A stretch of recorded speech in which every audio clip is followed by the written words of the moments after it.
மக்கள் பணத்தை தொடமாட்டேன், தொட்டா விடமாட்டேன், ஆல்ரெடி தொட்டவங்களையும் விடமாட்டேன்னு சொல்லிட்டு ஊழல் சக்தின்னு சொன்ன அவங்க கிட்ட இருந்து வர எம்எல்ஏக்களையும் முன்னாள் அமைச்சர்களையும் விலைக்கு வாங்கி கட்சியில இணைப்பு விழா நடத்துறீங்க. அட வெக்கம் கட்டுவீங்களா?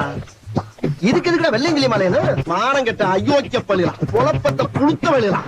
இதுக்கு ஒரு 4 பேர்ட்ட மூத்திரத்தை வாங்கி மடக்கு குடிக்க வேண்டியதானே? ஆட்சிக்கு வந்து 2 மாசம் தானே ஆகுது, அதுக்குள்ள இவ்வளவு பெரிய ஊழலா அப்படின்னு சொல்லக்கூடிய விஷயம் வெளியே வந்திருக்கு. என்னன்னு பார்த்தா நம்ம தமிழகம் முழுக்க இருக்கக்கூடிய அரசு தரப்பு வழக்கறிஞர்கள் பொறுப்புகளுக்கு 5 லட்சத்துல இருந்து 1 கோடி வரைக்கும் லஞ்சம் வாங்கியதாக சொல்லப்படுகிறது. இந்த குற்றச்சாட்டை முன்வைப்பது யாருன்னு பார்த்தா எதிர்க்கட்சிகள் கூட கிடையாது, தாவேக்கவே சார்ந்த மகளிர் வழக்கறிஞர் ஒருத்தவங்க. தன்னை தூய சக்திகள்னு பெருமை பேத்தி கொண்ட நீங்கள் அரசு தரப்பு வழக்கறிஞர் பொறுப்புக்கு போயிட்டு லஞ்சம் வாங்கிட்டு போஸ்டிங் போட்டா அரசுக்கு எதிராக வழக்கு போடுறவங்க கிட்ட இவங்க எப்படி கரெக்டான வாதங்களை எடுத்து வச்சு அந்த கேஸை ஜெயிப்பாங்க? அரசுக்கு எதிராக போடுறவங்க கிட்ட வந்து லஞ்சம் வாங்கிட்டு இவங்க விட்டுற மாட்டாங்களா? எக்ஸாம்பிள், பிரைவேட் ஸ்கூல் நடத்துறதுக்கு வந்து எந்த ஒரு லஞ்சமும் இல்லாம தாவேக அரசு ஒப்புதல் வழங்கிடுச்சுன்னு பெருமையா பேசிட்டு இருந்தீங்கல்ல, அதே பிரைவேட் ஸ்கூல் வந்து கவர்மெண்ட் கொடுக்குற அந்த டாரிஃப் படி எங்களால ஃபீஸ் வாங்க முடியாது, நீங்க ரொம்ப கம்மியா சொல்றீங்க, நாங்க ஃபீஸ் அதிகமா தான் வாங்குவோம் அப்படின்ட்டு இதை எதிர்த்து வழக்கு தொடுக்குறாங்கன்னு வச்சுக்கோங்க.